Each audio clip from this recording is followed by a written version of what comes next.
नमस्कार। आप सभी लोगों ने अदम गोंडवी जी की वो फेमस कविता तो सुनी होगी, आइए महसूस करिए जिंदगी के ताप को, मैं चमारों की गली तक ले चलूंगा आपको। ये मैं 2 पंक्तियां नहीं, इसमें ये पूरी कविता है। इसको आपको अभी हम सुनाएंगे, तो पूरे इत्मीनान से इसको सुनिएगा जरूर। इस कविता में जो भी शब्दों में वेदना छिपी है उसको आप जरूर समझिएगा।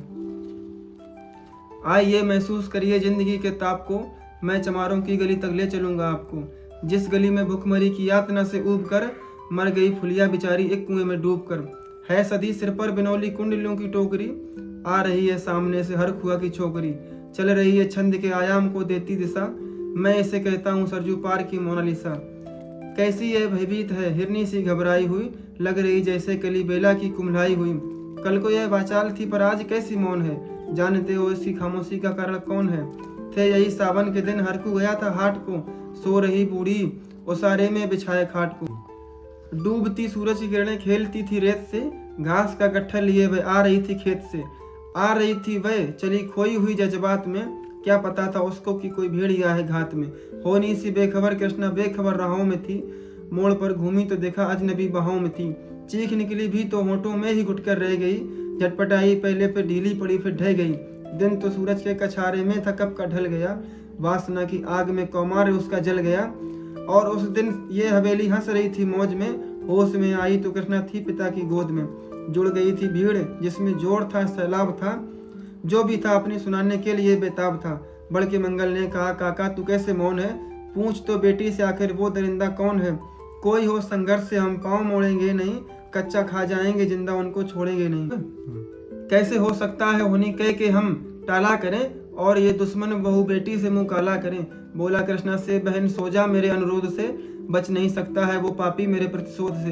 पड़ गई इसकी भनक थी ठाकुरों के कान में, वे इकट्ठे हो गए सरपंच के दालान में। दृष्टि जिसकी है जमी भाले की लंबी नोक पर, देखिए सुखराज सिंह बोले हैं खैनी ठोक कर। क्या कहें सरपंच भाई क्या जमाना आ गया, कल तलक जो पाँव के नीचे था रुतबा पा गया। देखिए ना यह जो कृष्णा है चमारों के यहाँ, पड़ गया है सीप का मोती गंवारों के यहाँ। भेजता भी है नहीं ससुराल इसको हर खुआ, फिर कोई बाहों में इसको भींच ले तो क्या हुआ। आज सरजू पार अपने श्याम से टकरा गई, जाने अनजाने में वो लज्जत जिंदगी की पा गई। वो तो मंगल देख था तब बात आगे बढ़ गई, वरना वह मरदूद इन बातों को कहने से रही। जानते हैं आप मंगल एक ही मक्कार है, हरकू उसकी सह पे थाने जाने को तैयार है। कल सुबह गर्दन अगर नपती है बेटे बाप की, गांव की गलियों में क्या इज्जत रहेगी आपकी। बात का लहजा था ऐसा ताव सबको आ गया, हाथ मूछों पर गए माहौल भी सन्ना गया। छड़े का आवेश जिसमें हर युवा तैमूर था, हाँ मगर होने को तो कुछ और ही मंजूर था। रात जो आया ना अब तूफान वो पुरजोर था, भोर होते ही वहाँ का दृश्य बिल्कुल और था। सिर पर टोपी बेंट की लाठी संभाले हाथ में, एक दर्जन थे सिपाही ठाकुरों के साथ में। घेर कर बस्ती कहा हल्के के थानेदार ने, जिसका मंगल नाम हो वो व्यक्ति आए सामने। निकला मंगल झोपड़ी का पल्ला थोड़ा खोलकर, एक सिपाही ने तभी लाठी चलाई दौड़कर। गिर पड़ा मंगल तो माथा बूट से टकरा गया, सुन पड़ा फिर माल वो चोरी का तूने क्या किया। कैसी चोरी माल कैसा, उसने जैसे ही कहा एक लाठी फिर पड़ी बस होश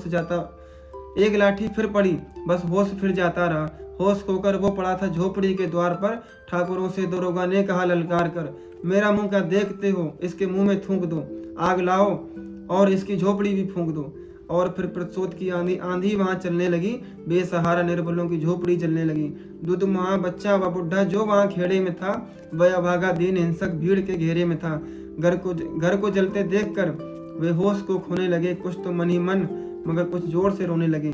कह दो इन कुत्तों के पिल्लों से कि इतराए नहीं, हुक्म जब तक मैं न दूं कोई कहीं जाए नहीं। यह दरोगा जी थे, मुंह से शब्द झड़ते फूल से, आ रहे थे ठेलते लोगों को अपने रूल। फिर दहाड़े इनको डंडों से सुधारा जाएगा, ठाकुरों से जो भी टकराया वो मारा जाएगा। एक सिपाही ने कहा साइकिल किधर को मोड़ दें, होश में आया नहीं मंगल कहो तो छोड़ दें। बोला थानेदार मुर्गे की तरह मत बांग दो, होश में आया नहीं तो लाठियों पर टांग दो। ये समझते हैं ठाकुरों से उलझना खेल है, ऐसे पाजी का ठिकाना घर नहीं है जेल है।